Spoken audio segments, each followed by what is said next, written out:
Good evening, sir. I'm Dr. Jonathan Reid. I'm new here. I've already heard about you, Dr. Reid. I'm Milton Hooks, the ambulance driver for this shithole of a hospital. That's quite a blunt introduction, Mr. Hooks. You can call me Milton. I like to speak my mind, Dr. Reid. Perk of the job.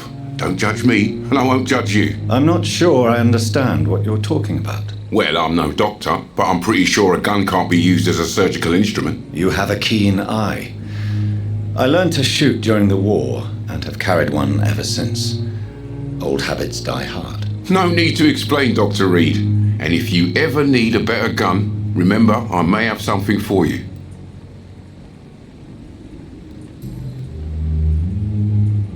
Do you need any medical help, Milton? I'm fine, Doc. Physically, at least. But I would give everything to be in a better place right now. Are you really smuggling weapons through the hospital? And why not? I've already been attacked by patients, you know.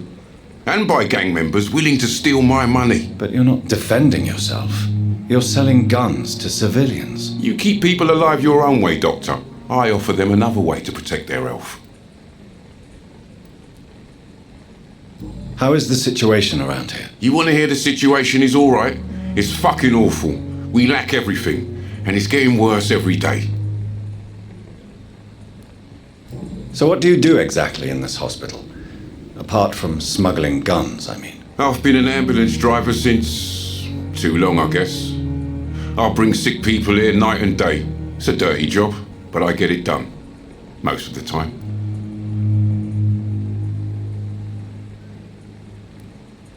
Since you're on the front line, how is the sanitary situation in this vicinity? It's a complete disaster.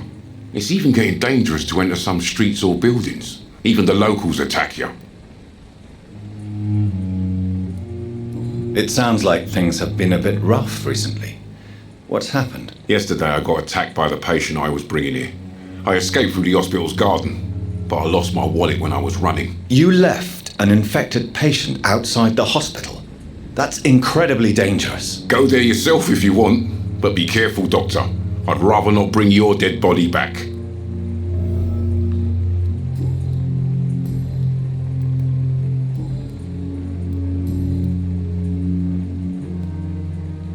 Goodbye, Milton.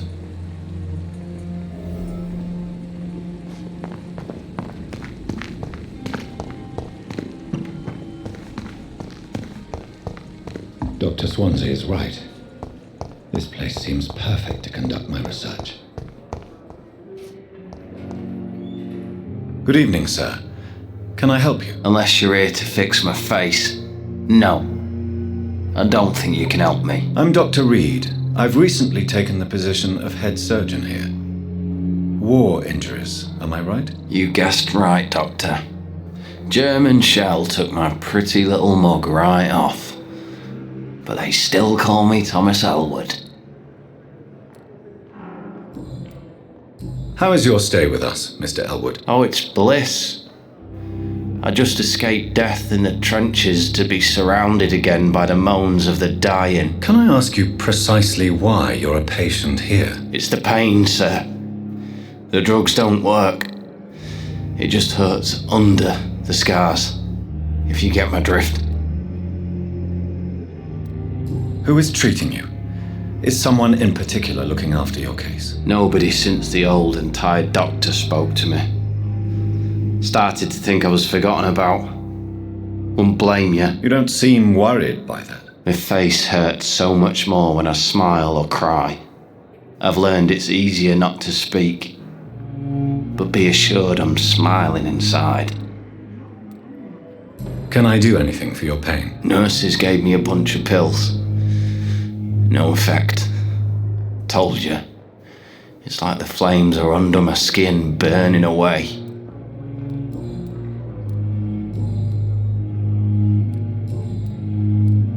Where were you stationed, sir? Did you serve for long? I really don't want to talk about all this shit. No offense. I was pushing too much. I served in France myself. I just wanted to know what happened to you. You were an officer, weren't you? Then I doubt we fought the same war, sir. No offense. Goodbye for now, Mr. Elwood. Disgust on every street corner. The daily routine. Good evening, Mr. Hampton. How do you feel? Dr. Reid, is it? Oh, sir, I must apologise for my behaviour. What do you mean? I was not myself in the factory. Fear and exhaustion made me say awful things to you, I'm afraid. You remained perfectly nice and polite. A little delirious, perhaps. But who wouldn't be after enduring an abduction? Thank you, Doctor. That's a relief. Now all I need to do is rest and return to my flock.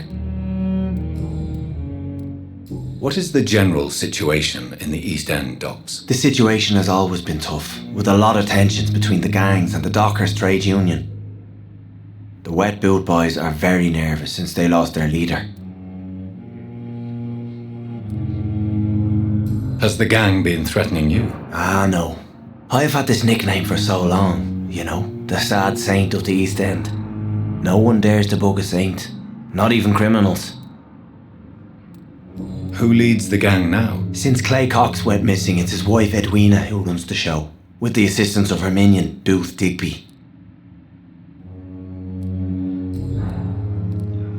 How did you end up in William Bishop's den? I had received alarming news about his recent behaviour. I went to his place and he refused to let me go. You dared to enter this awful place alone. You're a hero, Mr. Hampton. Or a fool. I'm just a man trying to help his friends, Dr. Reid. William Bishop was a conflicted soul, searching for light. Why did he abduct you? William was an alcoholic. His addiction suddenly changed to blood. I don't know why. Just like a patient I met here, this Miss Hallcroft. Do you know Tom Watts, the bartender from the Turtle? I met him before I found you in the canning factory. Tom? Yes, of course. Always the helping hand, good old Tom. Without men like him, corruption and despair would have wiped out the East End long ago. People are still in despair. How could it be otherwise? The authorities have left us all to rot in this contagious nightmare. No drugs, no advice, nothing. It's a damn shame. Who should I avoid in this part of town, then? Any particularly evil figures? Not really. Most men and women are just doing their best. And it's not my habit to speak ill of people I know, Doctor.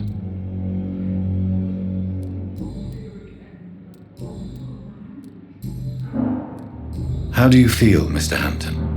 Medically speaking, I mean. I feel exhausted. Beyond exhaustion, actually. William drank so much of my blood in his madness.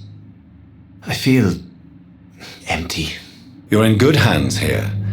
Dr. Swansea is well versed in blood transfusion, and I'm sure he'll take the best care of you. Thank you, sir. I believe all I need is rest, and then I can go back to the people who need me.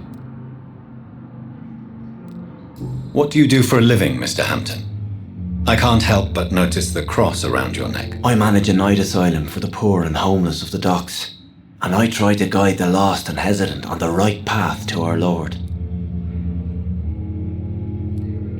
Why didn't you use your cross against William Bishop? To repel him somehow? That's a very strange question, Doctor.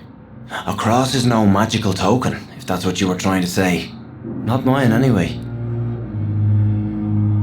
Are you a priest, Mr. Hampton? A deacon, maybe? Not at all, Doctor. I'm just a man of faith willing to preach the good word.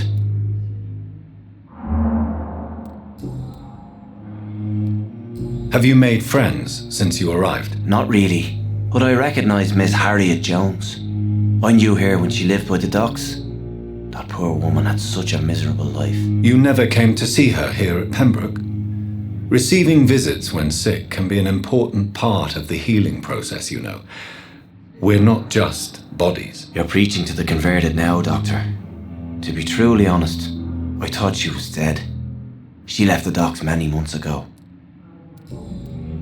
Goodbye, Mr. Hampton. We'll talk again later. Daily routine.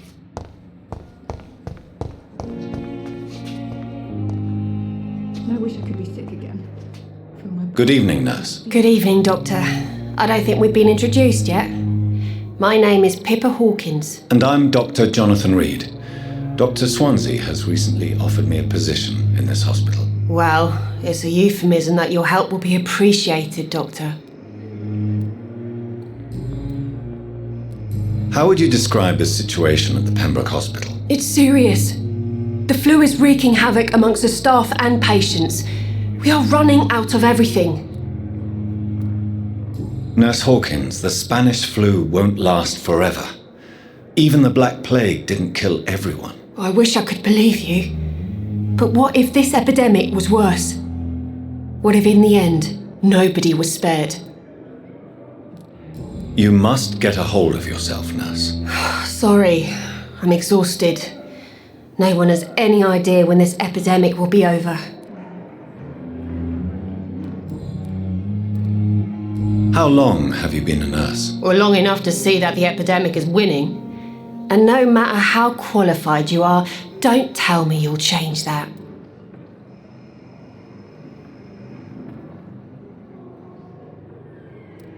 You'd be surprised what dedication can achieve, Nurse Hawkins. In medicine, sometimes we're just a test result away from a miracle. Sorry, Doctor. I don't want to sound bitter, but I'm just too tired to give a pep talk like Nurse Brannigan. How is the Pembroke staff coping with the epidemic? Well, not well. Milton, the ambulance driver, is even more grumpy than usual, especially concerning doctors. Why is Milton grumpy on a daily basis? Is it just an act? Milton's not the kind of man who's bothered about a bad reputation, whether he deserved it or not. Why does Milton dislike doctors? I don't know. Just ask him. But be warned, Milton is not the chatty type.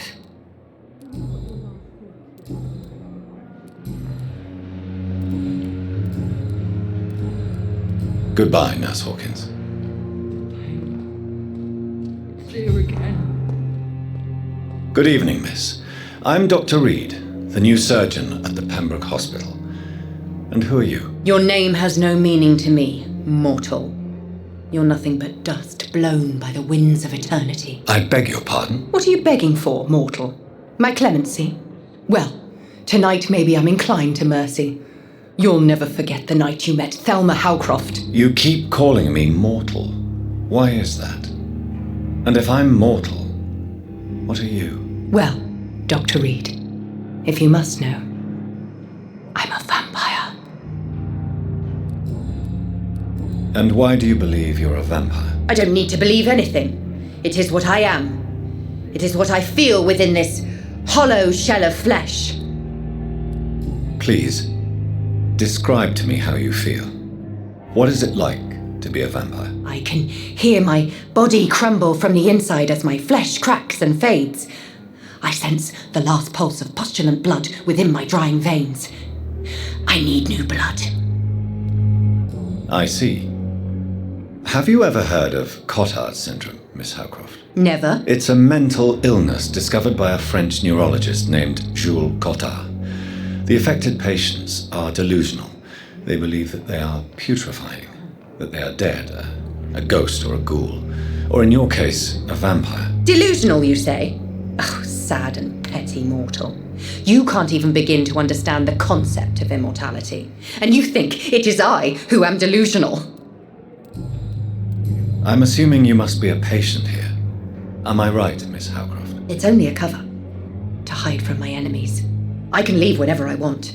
As a woman, a spirit, fog, or bat. Who are these enemies you mentioned? Can you describe them? I cannot say for sure.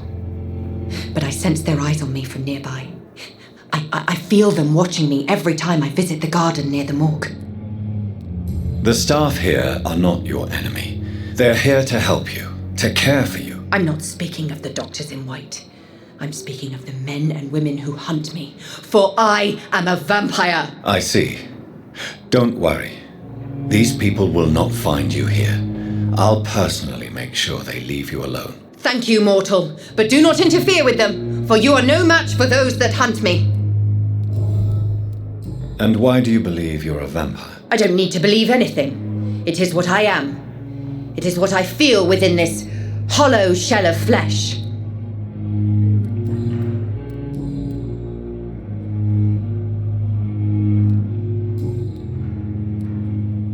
Who are you really, Miss Howcroft? I mean, apart from being a vampire. Is that not enough for you, puny mortal? What do you require?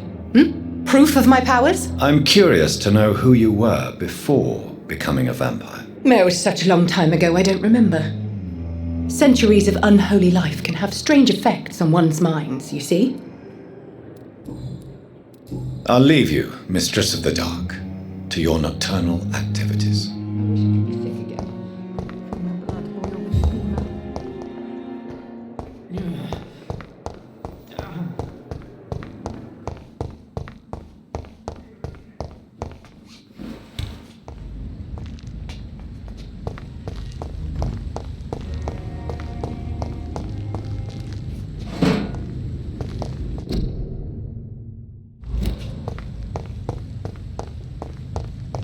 I cannot enter. Scowl voices in the garden. I should investigate. If they were to find somebody.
So, Mr. Hooks and Nurse Hawkins are an item.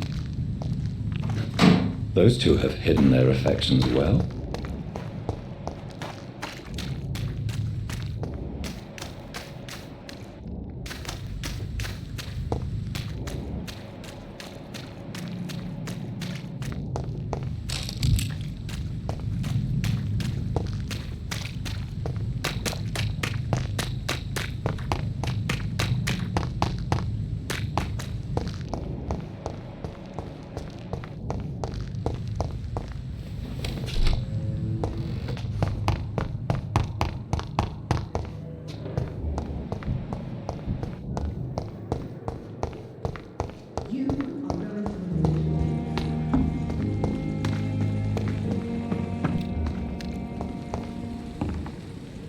Good evening, Milton. Good evening, Doctor. Still trying to save lives? I have some good news, Milton. What? The epidemic's over? I retrieved your wallet with all the money and a certain picture. Well, yeah, Pippa Hawkins is my girl. So what? Is it the difference of skin colour that bothers you? Not at all, Milton. Good. Please, take this money anyway, to remind you to keep your mouth shut. Not everybody is as broad-minded as you, Dr. Reid. What's going on between you and Nurse Hawkins? Pippa's tired. Tired of all this shit. Tired of all those corpses piling up. She's as depressed as I am. During the war, I witnessed a few couples just like you come together in difficult circumstances. It can be very damaging. Maybe you're right. But we support each other. And that's all that matters. You do realize you could both get fired. Hospital staff are not meant to have intimate relationships with one another. Come on, Dr. Reid. Do you know how many rules are broken in this hospital every day just to keep it running? There's nothing wrong with what we're doing.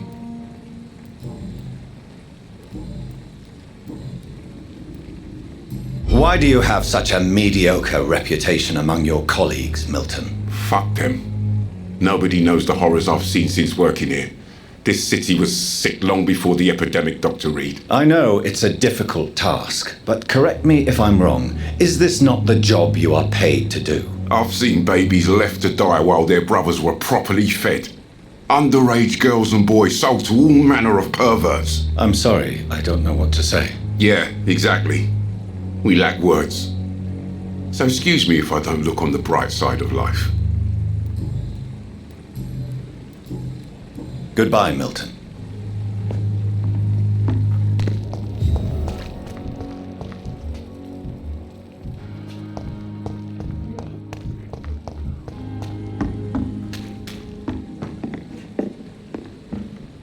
Good evening, nurse.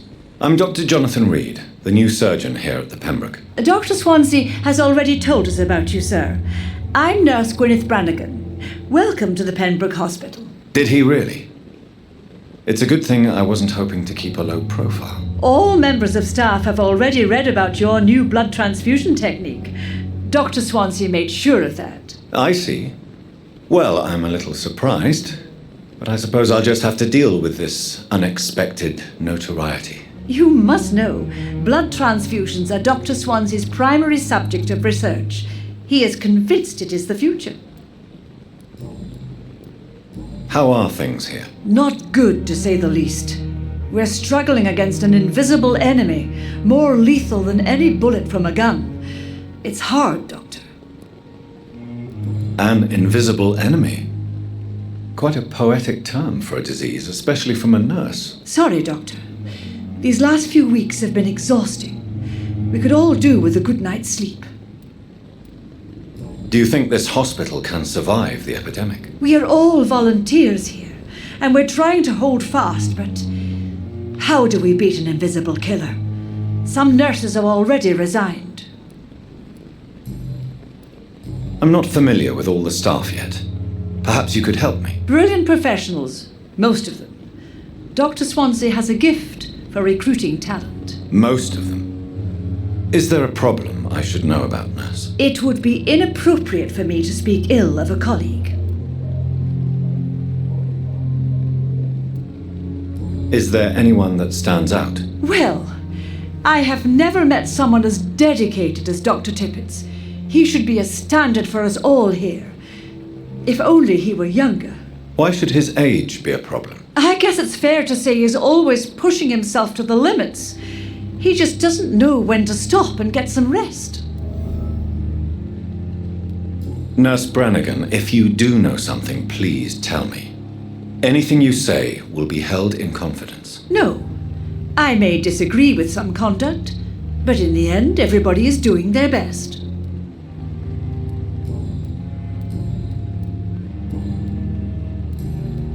Goodbye, nurse. Call me if you need assistance.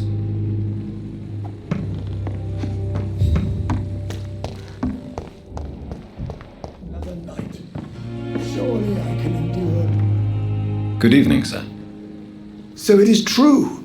The famous Dr. Reid has joined us. I can't think of any better news during these terrible times. Do we know each other? Actually, yes. We met once before at the Rockefeller University in New York. Dr. Tippett, yes, I remember. I was assisting Professor Carell in his research about coronary bypasses. He had nothing but praise for you. He was also very confident about your future.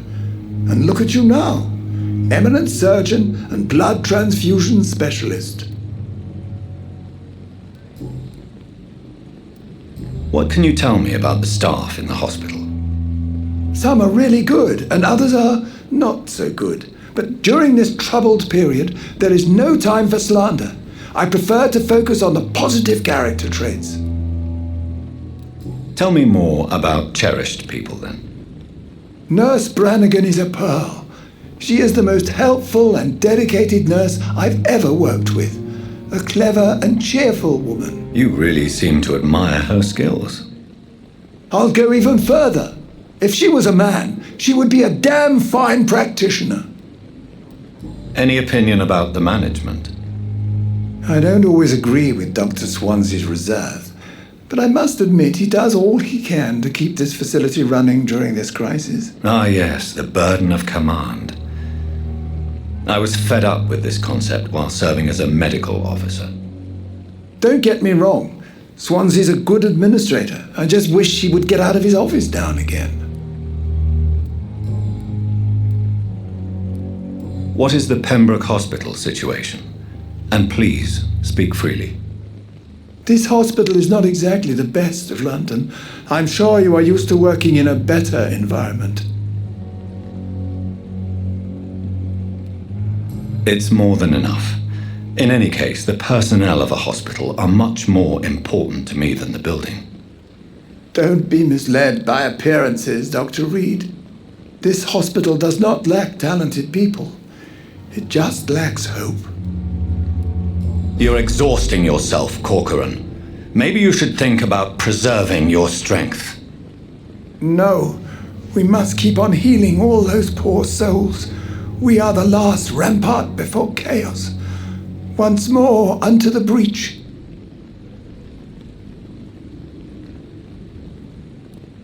Nurse Brannigan is worried about you, Doctor. She should not have told you that. I will have a word with her. You don't have to blame her for her honesty. I'm not that kind of man, my dear Jonathan. Actually, Nurse Brannigan's opinion is the only one I may listen to.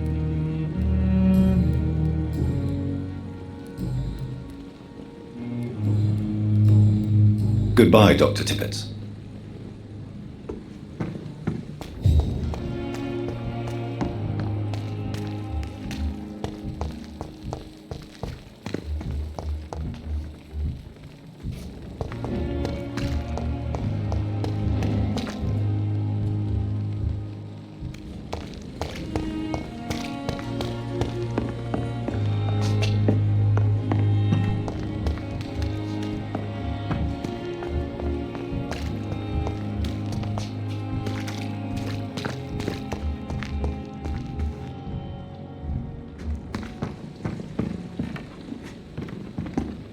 Good evening, Nurse Brannigan. Good evening, Doctor.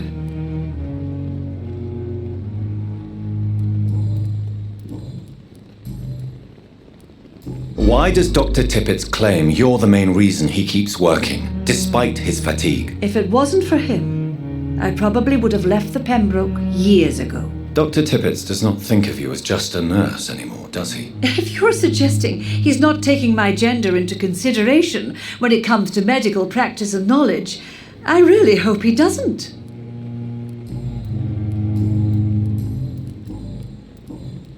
Goodbye, nurse. Call me if you need assistance.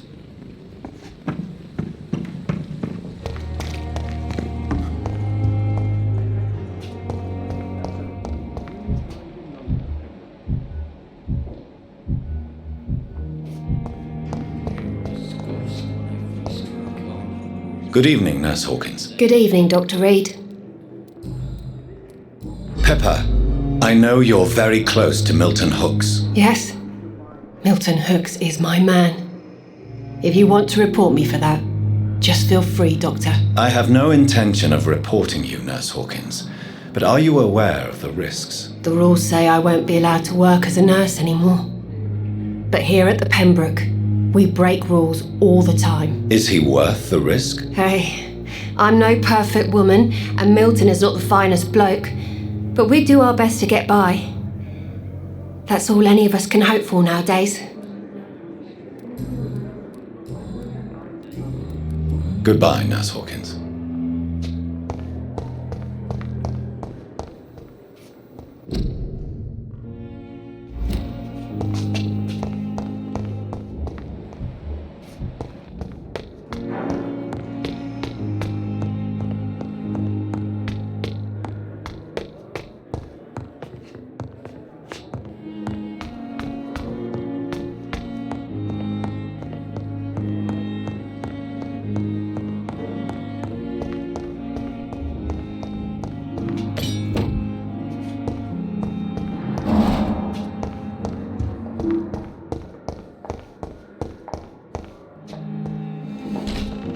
This must be the place.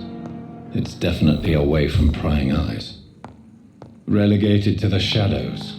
A kingdom of my own. At least I won't be sleeping in a coffin.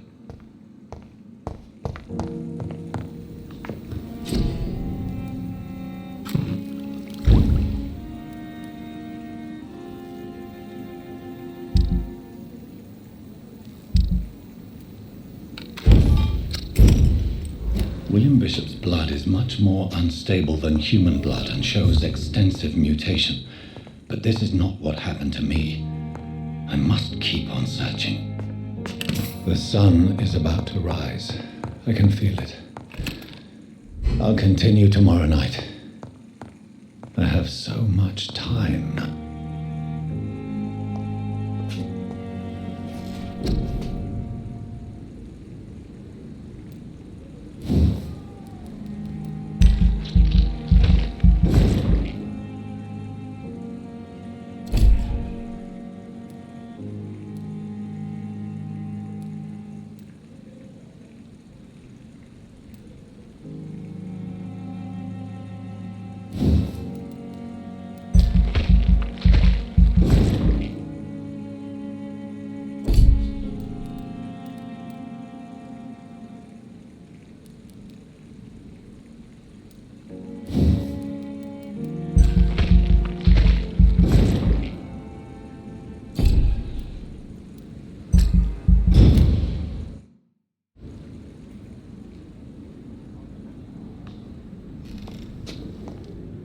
If I'm to stay here until my research is complete, I'd better learn to hide my true nature from the mortals. But what about my thirst for blood?